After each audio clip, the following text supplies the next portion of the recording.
So you're going backpacking and you want to document much as you can, but you don't know what kind of gear you should bring. You don't want to haul around too much gear for miles, but you also want to satisfy your FOMO, aka fear of missing out. Your peers say just use your phone, but you know deep down inside, you won't settle for just your phone camera. I got 2 camera bodies and a few lenses.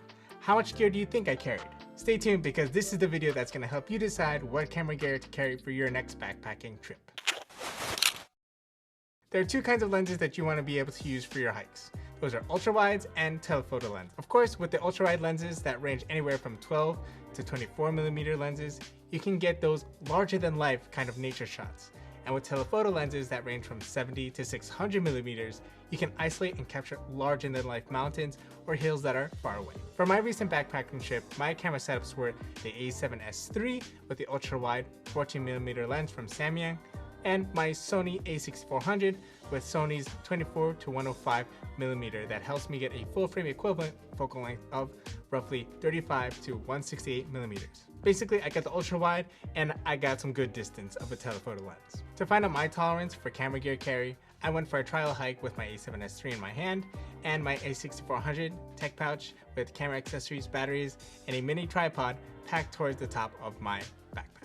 The distance of the actual backpacking trip was 50 miles, but on the trial hike it was 3 miles, and I was already feeling tired by mile 2, and the trail was flat. I mean, I was feeling nervous. I was even doubting myself and my ability to even carry any sort of extra camera gear, but I was determined to bring my camera gear along. On the day of the hike, instead of putting any of the camera and lenses inside my bag, I mounted them on my 2 camera straps. As I was hiking, I was leaning over ever so slightly so that the weight of the cameras and mini tripod attached acted as a counterbalance to the stuff on my back. At the end of the whole trip, I didn't feel much of any back pain. Instead, all the pain was just on the back of my shoulders. Is there anything I would change about my setup? Nope, I think it was just fine. The heaviest setup that I had was from my A7S III with the Samyang 14mm f2.8 coming in at 1,348 grams compared to my Sony a6400 with the Sony 24 to 105mm f4 at 1,093 grams. I had about 4 to 5 pounds distributed between both of my camera straps. I mean, what's the heaviest setup that you would possibly take on a hiking trip, or have already? Let me know in the comments. So I believe I had the right lenses and the right camera bodies. Ideally, I would like to go smaller and lighter for overall weight, but I have no regrets, like I said, for what I was able to shoot.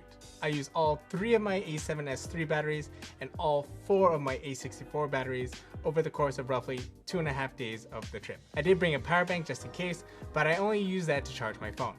The mini tripod that I had was good enough for what I needed it for, mostly vlogging and used for static shots.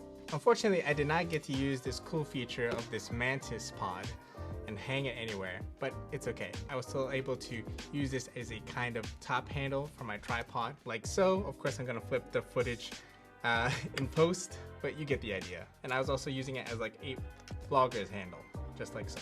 And I kept that tripod and bongo tied it to my right camera strap for easy accessibility.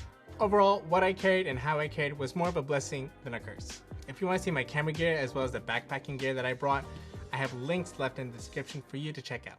But I also have some other packed up kind of videos over here. Thanks again for watching. Now go out there and shoot for the life that matters. See ya!